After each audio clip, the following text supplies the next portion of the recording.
नमस्कार फ्रेंड्स, गृहस्वामिनीच्या या सदरामध्ये मी मधुरा पराब आपल्या सर्वांचं पुन्हा एकदा स्वागत करते। फ्रेंड्स, आज आपण भाजणीचे वडे किंवा मालवणी पद्धतीच्या वड्याचं पीठ कशा पद्धतीने तयार करतात याची कृती पाहणार आहोत। त्यासाठी लागणारे साहित्य आहे, साधारण मी या ठिकाणी 1 ते 1.5 किलो तांदूळ घेतलेले आहेत। या 1.5 किलो तांदळासाठी आपल्याला जी भाजणी तयार करायची आहे ती अशा प्रकारची आहे। साधारण अर्धा चमचा या ठिकाणी लवंग घेतली आहे मी, 1 मोठा चमचा काळी मिरी घेतलेली आहे, 1 मोठा चमचा जिरं घेतलंय आपण, त्यानंतर 1 चमचा मेथी दाणे घेतलेले आहेत। लाल तांदूळ बाजारात सहजासहजी उपलब्ध मिळतात, ते आपण इथे पाऊण वाटी घेतलेले आहेत। त्यानंतर चणा डाळ या ठिकाणी घेतलेली आहे पाऊण वाटी, साधारण 100 ग्रॅमच्या आसपास आहे। अर्धी वाटी आपण या ठिकाणी उडीद डाळ घेतलेली आहे आणि 2 मोठे चमचे आपण धणे घेतलेले आहेत। फ्रेंड्स, जर या ठिकाणी आपल्याला लाल तांदूळ किंवा ज्याला उकडा तांदूळ म्हणतात तो जर अवेलेबल नसेल तर आपण चणा डाळ आणि उडीद डाळ यांचं प्रमाण साधारण थोड्या आणखीन प्रमाणामध्ये वाढवायचं आहे। जर लाल तांदूळ अवेलेबल नसेल तर आपण या ठिकाणी चणा डाळ 1 पूर्ण वाटी आणि उडीद डाळ अर्ध्या वाटीपेक्षा जास्त घ्यायची आहे। चला तर मग आपण भाजणीच्या कृतीला सुरुवात करूया। आपण या ठिकाणी आता पॅन गरम करण्यासाठी ठेवलेला आहे। आता आपण त्यामध्ये हे लाल तांदूळ आहेत किंवा ज्यांना उकडे तांदूळ असंही म्हणतात ते आपण यामध्ये व्यवस्थित भाजून घेणार आहोत। हे छान थोडे फुलल्यानंतर आपण त्यांना गॅस बंद करणार आहोत। याला आपण व्यवस्थित मंद आच करून सावकाश फुलवून घेणार आहोत। फ्रेंड्स, आपण हे तांदूळ आता छान लालसर होईपर्यंत भाजून घेतलेले आहेत। त्याला एक छानसा सुगंध आल्यानंतर आपण त्यांना काढून घेऊया, पण याला थोडा वेळ लागला तरीही व्यवस्थित लालसर आपल्याला भाजून घ्यायचे आहेत।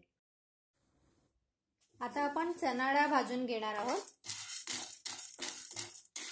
गॅस आपण मीडियम आता करून ठेवलेला आहे आणि साधारण खरपूस होईपर्यंत आणि चणा डाळीला एक छानसा सुगंध येईपर्यंत आपण त्याला व्यवस्थित परतवून घेणार आहोत। आता ही चणा डाळ आपण छान खरपूस ब्राऊन असा कलर येईपर्यंत सावकाश भाजून घेतलेली आहे। आता ती मी काढून घेते।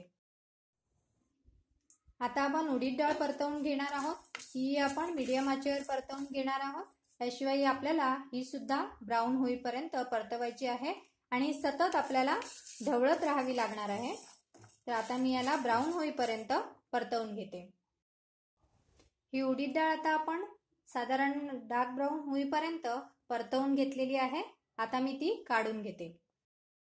आता आपण पॅनवर धने परतवून घेणार आहोत। धने भाजल्यानंतर एक छानसा सुगंध येईल, फक्त तितकाच वेळ आपल्याला हे परतवायचे आहेत। याला फार आपल्याला काळपट करायचे नाही।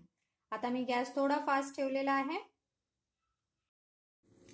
फास्ट गॅसवर आपण साधारण 1 मिनिट हे धणे परतवून घेतलेले आहेत। आता हे मी काढून घेते। आता आपण मेथी भाजून घेतो आहोत। ही देखील आपण फास्ट गॅसवर साधारण 1 मिनिट परतवून घेणार आहोत। आपली मेथी लगेचच तडतडली आहे आणि छान ब्राऊन झाली आहे। आता मी ती काढून घेते। आता पॅन मध्ये आपण जिरे परतवून घेऊया। जिऱ्याला एक खमंग असा सुगंध आल्यानंतर आपण जिरं काढून घेणार आहोत। हे आपल्याला सतत ढवळत राहायचं आहे। आता आपण जिरं काढून घेतलं आहे आणि पॅन मध्ये आपण काळी मिरी आणि लवंग घातलेली आहे। त्यालाही परतताना एक छान असा खमंग असा सुगंध येईल, त्यानंतर आपण ते काढून घेणार आहोत। अशा पद्धतीने खरपूस भाजलेली आपली वड्याची भाजणी तयार आहे। ही आपण या तांदळाबरोबर दळून घ्यायची आणि त्यानंतर या प्रकारच्या वड्याचं पीठ आपल्याला करून घेता येईल।